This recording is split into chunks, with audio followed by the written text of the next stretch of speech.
Finally যে জিনিসটার জন্য আমি অপেক্ষা করছিলাম সেই জিনিসটা আজকে চলে এসছে। দাদা ফ্লিপকার্ট থেকে এসছে। আমার মাইক্রোফোনটা হারিয়ে গিয়েছিল। তো তারপরে ভিডিও বানানো খুব মুশকিল হচ্ছিল। তাই ভাবলাম একটা অর্ডার দেওয়া হোক। তো যে প্রোডাক্টটা আমি ব্যবহার করছিলাম সেই প্রোডাক্টটাই আবার অর্ডার দিয়েছি। তো মাইক্রোফোন ছাড়া কোনো ভিডিও ভালো হতে পারে না।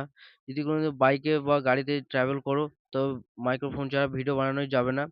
এই মাইক্রোফোনটা যদি কেউ অর্ডার দিতে চাও ফ্লিপকার্টে যাবে, মাইক্রোফোন লিখবে, দেখবে এরকম একটা প্যাকেট বেরোবে। সেই প্যাকেটটা তোমরা অর্ডার দেবে মাত্র 430 টাকা এরকম কিছু হবে হয়তো। আমার 430 টাকা লেগেছে, তোমাদের ওরকমই হবে। তো মাইক্রোফোন না থাকলে ভিডিও বানানো খুব মুশকিলই হয়। তো তোমরা চেষ্টা করবে মাইক্রোফোন একটা কম দামের মধ্যে নিয়ে নাও যদি বাজেট কম থাকে। আর যদি বাজেট বেশি থাকে তাহলে একটু বেশি দাম নিয়ে নেবে, তাতে ভয়েস কোয়ালিটিটা একটু ভালো আসে। তো আজকের ভিডিও এখানেই শেষ করলাম। দেখা হবে নেক্সট ভিডিওতে। খুবই একটা ভালো একটা ভিডিও আসছে, সেই ভিডিওটা